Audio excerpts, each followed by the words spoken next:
What is up, everyone? We are back with not another episode of Vault Hunters, but some Vault Hunters content. I wanted to make a quick, I'll probably make it around 20 minutes, video of this. What I have here in front of me is a Vault Hunters Google Doc full of a bunch of information, a bunch of really useful things, whether you're starting out, whether you're a veteran, whether you're like me who has a series on the pack and wants to potentially know a little bit more about it. This is a really good guide just to read over on your spare time. Reading through the full thing probably will take 40 minutes by yourself, or you can watch some videos, watch whatever you need. So this is going to be just a quick guide on some of the first very basic sections here, with some tips that I've got from my playthroughs, from watching other streamers, other content creators playthroughs, and kind of thrown in here. If the video does well and we have a few comments asking for a part 2 and some more in-depth stuff, I'll do some more research, I'll do a little more of this, and we'll jump in here. Obviously all credit to Rebs2222 here. They've made this completely. There has been a bit of help from the community on Discord. You can find this on the Vault Hunters Discord, which I'll link in the description, as well as this Google Doc drive here. I will link that in the description as well. But honestly, this content that they've made is amazing. So all credits to them. They've done some pretty good work here. So jumping into this, I want to look at the first few documents that are really useful in Vault Hunters that everyone should really know, whether you're a starter on the game or you're in depth. First of all is the vault rooms. We'll look at that together. We'll look at the vault ores very quick, and we'll look at vault modifiers.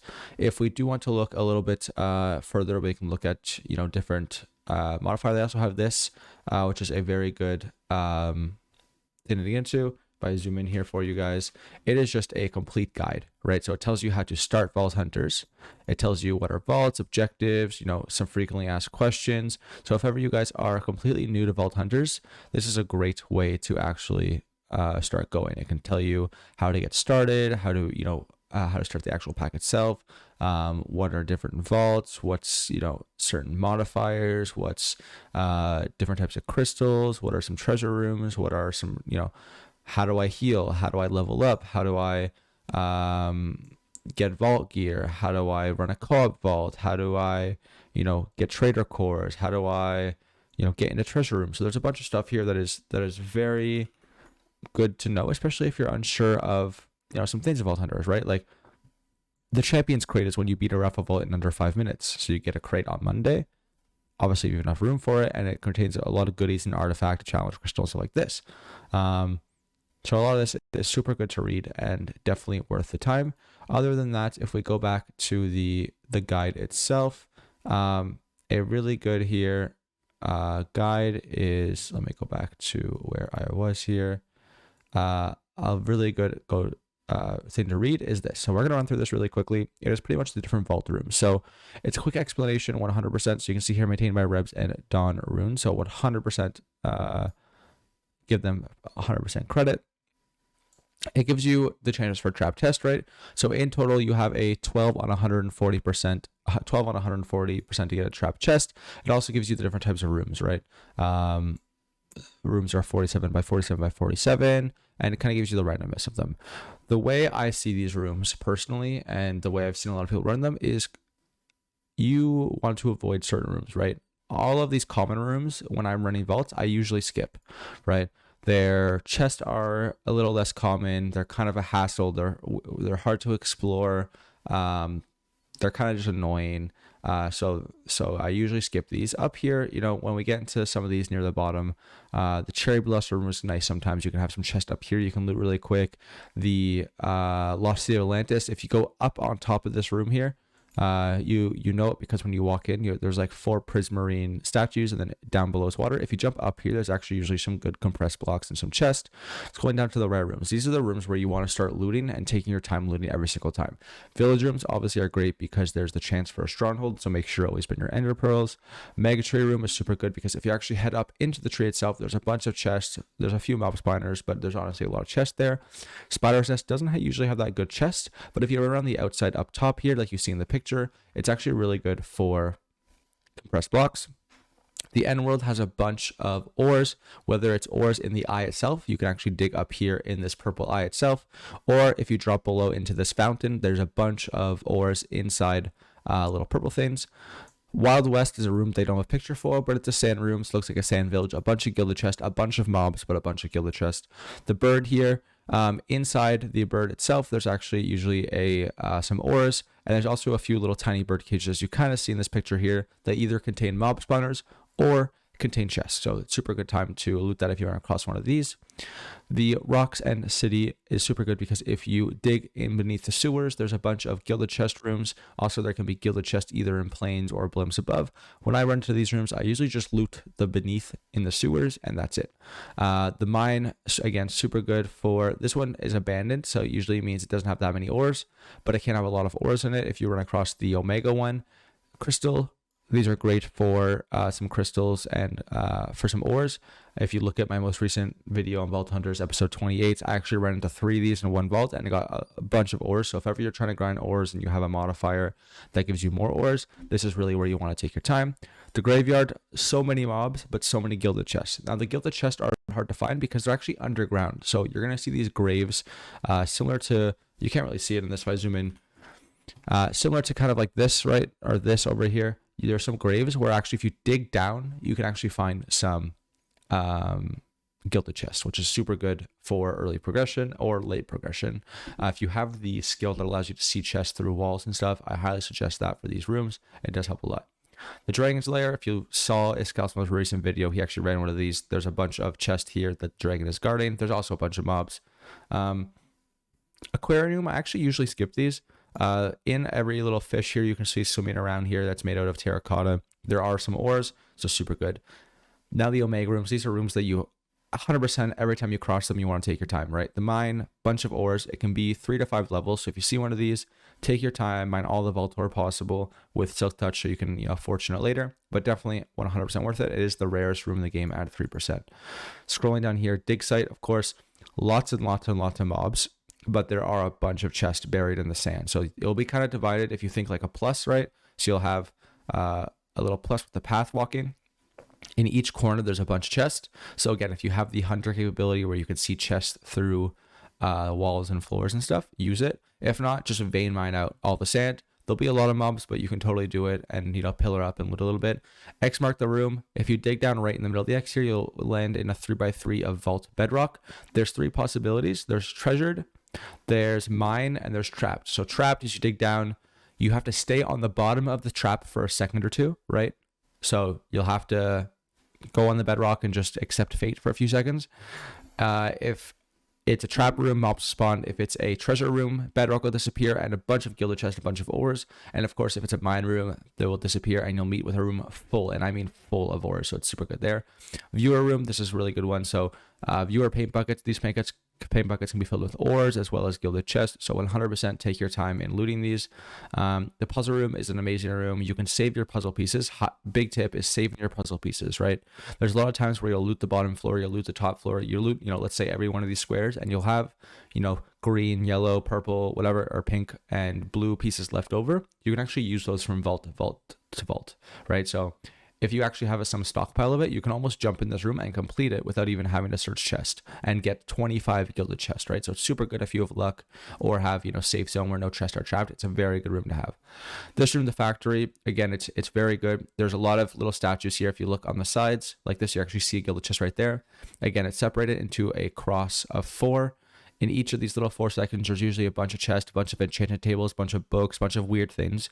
In each of these cans as well, there can be some ores or some mobs and, whatever it is. There also could be void liquid, which speeds up your vault time, so you don't want that, but you can take your time to loot these. And then also in the middle of the room, if you fall down, there is a Simon Says puzzle. So if you click it, it's going to play a 4-sequence Simon Says redstone lamp with a bit of a note block sound. If you do it in time, you have to click it, wait a second, click it, wait a second, click it, wait a second, click it, wait a second. You do get 25 gilded chests, again, similar to the puzzle room here. So very good, very good.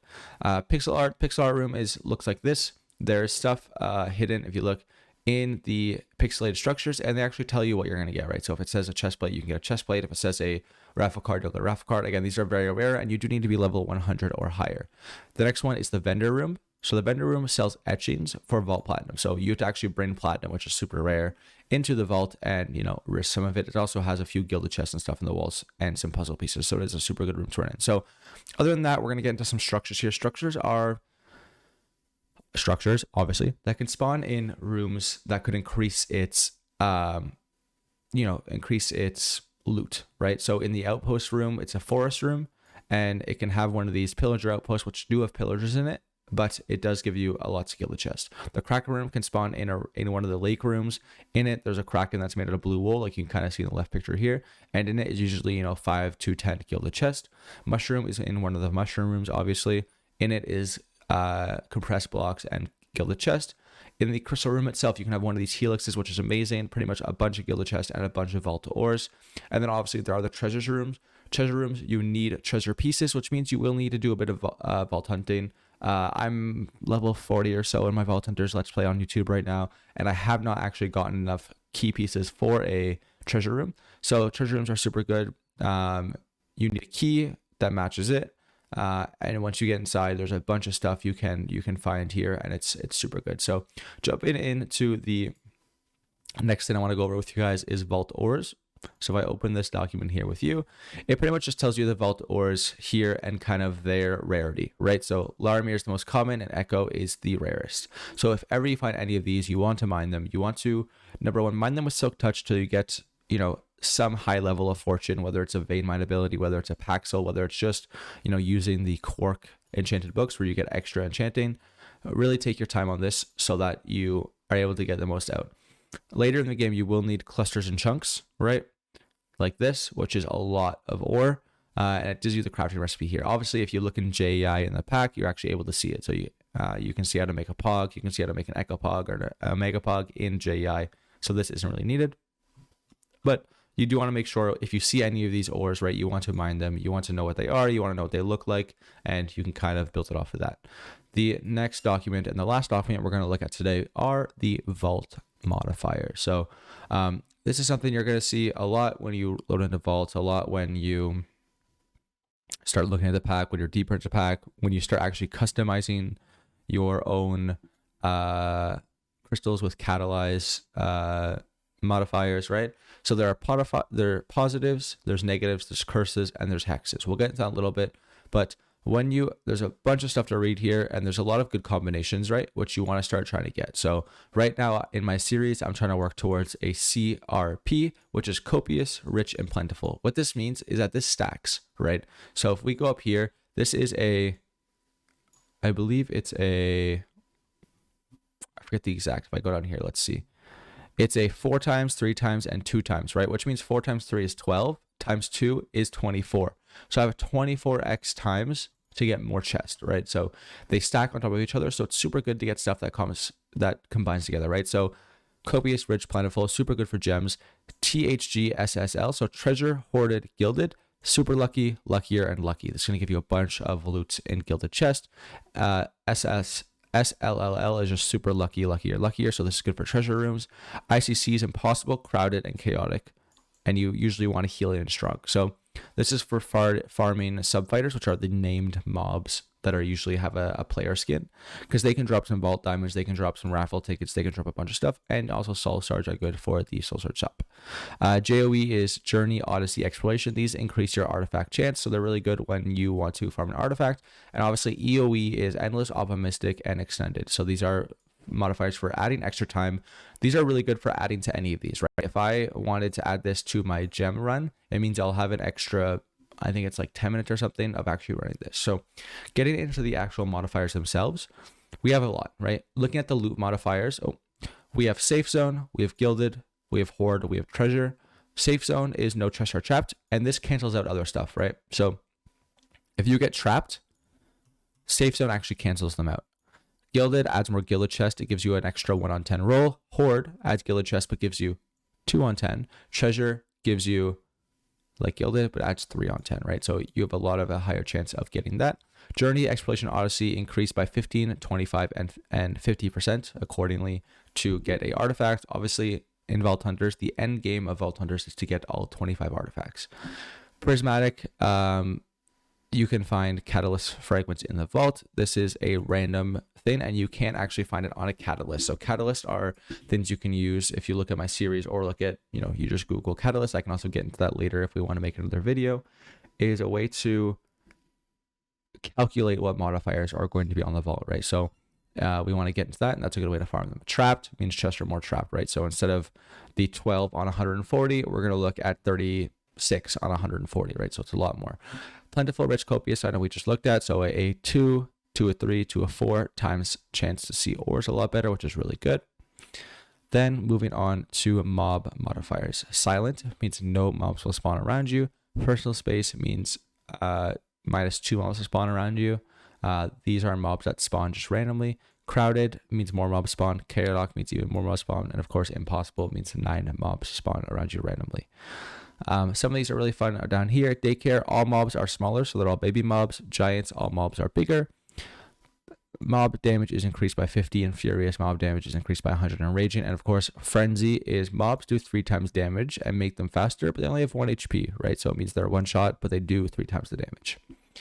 The next one, these next 4 are effects that can happen when a mob hits you, right? So if a skeleton hits you, or a witch hits you, or a zombie hits you, or a pigman hits you, whatever it is, mobs have they have a chance to hit and apply poison, or apply withering, or apply freezing, or apply fatiguing for a certain time, right? So accordingly, they have, poison 4, withering 4, slowness 6, or mining fatigue 5 that last 100 to 120 seconds. Getting into difficulty modifiers. Now, difficulty modifiers, I want to make a note here that they change the difficulty of the mobs and the bosses, but not of the loot. So if you get a trivial, which is minus level 30, and you are level 30, the mobs are going to be level 1 mobs, right? So they're going to be really easy, but you're still going to get level 30 loot, right? So even if you are doing challenging, you're not going to get a level 60 or level 90 loot when you're level 30. You're just going to get a level 30 loot. It just makes everything a lot harder. So easy, simple, trivial, minus 10, minus 20, minus 30 levels for the mobs. Difficult is plus 15, plus 30, and plus 60 difficulty for the mobs. So depending on what you want, those are very bad or very good. Player modifiers. So these actually apply to the player itself as in you. We have lucky, luckier, and super lucky. So lucky plus 1, luckier is plus 2, and super lucky is plus 3 luck. What this means is you get better loot inside chests, and also there's more loot per chest, right? So instead of there being 5 items, you're going to get 6 items, and there's a chance that they're better.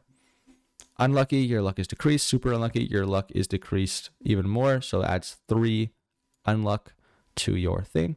Speedy gives you speed. Super speedy gives you 2 speed, so it's super quick. Slowed, obviously, just like speedy, slows you down. So slow to slowness 1, mega slow to slowness 2.